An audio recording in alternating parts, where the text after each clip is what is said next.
வணக்கம். இது நமது ருசி, நமது பாரம்பரியம். நாம இன்னைக்கு பார்க்க போறது வேற லெவல் டேஸ்ட்ல இருக்கிற பால் கொழுக்கட்டை தான் பார்க்க போறோம். நார்மலா ஒயிட் ரைஸ்ல பால் கொழுக்கட்டை செய்யறதுக்கு பதிலாக ரெட் ரைஸ் வெரைட்டில, அதுவும் rich in high nutritional value நிறைந்த பூங்கார், மாப்பிள்ளை சம்பா, காட்டியானம், கருங்குருவை, கருப்பு கவுனி போன்ற அரிசிகளின் கலவை மல்லிகை ஆர்கானிக்ஸில் கிடைக்கும். இந்த மாவுல 2 கப் மாவு எடுத்துக்கலாம். மாவுல தேவைக்கேற்ப உப்பு சேர்த்து ஹாட் வாட்டர் ஊத்தி மாவை நல்ல சப்பாத்தி மாவு பதத்துக்கு பிசைஞ்சு வச்சுக்கலாம்.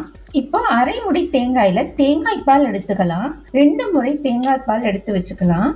அடி கனமான பாத்திரத்துல 4 கப் தண்ணீர் ஊத்தி நல்லா கொதிக்க வச்சுக்கலாம். கொதிக்கிற கேப்ல மாவுல நம்ம உருண்டை பண்ணிக்கலாம். நான் இன்னைக்கு 2 ஷேப்ல மாவு உருட்டி எடுத்திருக்கேன். 2 கப் மாவுல எவ்வளவு அதிக உருண்டைகள் வந்திருக்கு பாருங்க. ஜென்ரலாவே பாரம்பரிய அரிசி மாவுலையும் அவல்லையும் குவான்டிட்டி அதிகமாவே வரும். கொஞ்சமா சாப்பிட்டாலே வயிறு ஃபுல்லாகும்.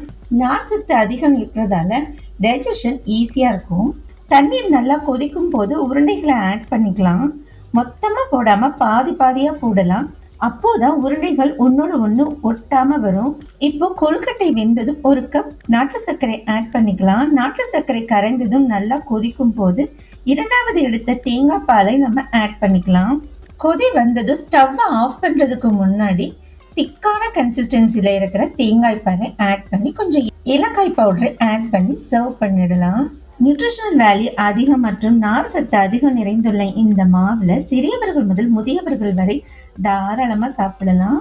5 வகை பாரம்பரிய அரிசி மாவு உணவுகள் தொடர்ந்து எடுக்கும் போது உடலில் உள்ள கெமிக்கல் கழிவுகளை நீக்கி உடலுக்கு குளிர்ச்சியையும் ஆரோக்கியத்தையும் தருகிறது.